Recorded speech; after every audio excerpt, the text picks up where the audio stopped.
Sai corner ते railway station हा रस्ता मोठा वर्दळीचा रस्ता राष्ट्रीय महामार्ग क्रमांक 65 या रस्त्याचं नामकरण आहे। या रस्त्याने कोपरगाव रेल्वे स्टेशनला मालधक्का आहे, तिथे युरिया उतरते, सिमेंट उतरतं, तिथे साखर अपलोड होते, असा कांदा अपलोड होतो, असा हा खूप रहदारीचा आणि जड वाहतुकीचा रस्ता आहे। या ठिकाणी संजय सहकारी साखर कारखाना आहे, औद्योगिक वसाहत आहे आणि जिनिंग प्रेसिंग कारखाना देखील आहे। या ठिकाणी त्यांची देखील मोठी वाहतूक आहे। जवळजवळ 10,000 विद्यार्थी ह्या रस्त्यावरून रोज अपडाऊन करतात। जवळजवळ 5,000 कर्मचारी ह्या रस्त्यावर रोज अपडाऊन करतात। असा हा महत्त्वाचा रस्ता कोपरगाव शहराच्या दृष्टीने, परंतु याकडे दुर्लक्षित झालेला। 2015-16च्या 7 कोटी 70 लाखाचा निधी आला आणि करोनाच्या काळामध्ये 2022-21 मध्ये हा रस्ता पूर्ण झाला। ह्या रस्ता पूर्ण होताना दोन्ही बाजूनी साईड गटर, दोन्ही बाजूनी फुटपाथ, मध्यभागी रोड डिवायडर आणि याला इलेक्ट्रिसिटीचे खांब लावायची अशी तरतूद होती।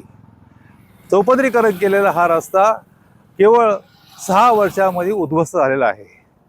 आपण बघू शकता की काही न करता गटारी पडलेल्या आहेत, फुटपाथवर एक माणूस चाललेला नाही, गटारीमधून एक थेंब पाणी वाहिलेलं नाही गेल्या 5 वर्षामध्ये। ज्या रोड डिवायडर आहे त्या रोड डिवायडरची सिमेंट निघून गेल्यामुळे खडी आणि वाळू निखळून पडली आणि ते रोड डिवायडर पडायला झालेले आहेत। अशी परिस्थिती आणि जवळजवळ 5 वर्षापासून, म्हणजे फक्त एकच वर्ष चांगला रस्ता पाहायला भेटला, 5 वर्षापासून ह्या रस्त्याची चाळण झालेली आहे। अधिकाऱ्यांनी अहवाल पाठवताना त्यांनी सांगितलं की खड्डे हे नाममात्र आहेत, आम्हाला रस्त्यामध्ये खड्डा दिसत नाही, त्यांना आम्हाला खड्ड्यामध्ये रस्ता शोधावा लागतो, ही मोठी वस्तुस्थिती आहे। आता ह्याच रस्त्यासाठी राज्य शासनाने 2 किलोमीटरसाठी 20 कोटी रुपये मंजूर केले आहे। कोपरगावच्या साई चौफुलीपासून तर संजय सहकारी साखर कारखान्यापर्यंत 2 किलोमीटरसाठी 20 कोटी। तिथून पुढचा जो 630 मीटरचा रस्ता आहे तो मागेही वंचित होता, आजही वंचित राहणार, स्टेशनपर्यंत खड्डेमय रस्ता राहणार, अजूनपर्यंत तो रस्ता कधीच झालेला नाही, ही वस्तुस्थिती आहे।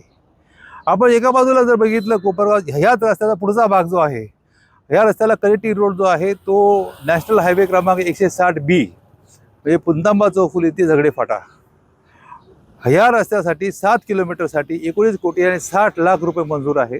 ते कॉन्क्रिटीकरणासाठी दोन्हीकडे कॉन्क्रिटीकरण होणार आहे। ते 7 किलोमीटरमध्ये 7 किलोमीटरसाठी 19.60 कोटी रुपये आलेत आणि 2 किलोमीटरसाठी 20 कोटी। हा भ्रष्टाचार आहे। हे वरचे पैसे कोण खाणार, कसे खाणार, मतदारांना वाटण्यासाठी हे पैसे वापरले जाणार की काय, हाच मोठा प्रश्न पडतोय। आणि हा असा जर विकास होणार असेल तर विकास न झालेला बरा। नगर मनमाड हायवे सारखीच याची परिस्थिती निर्माण झालेली आहे।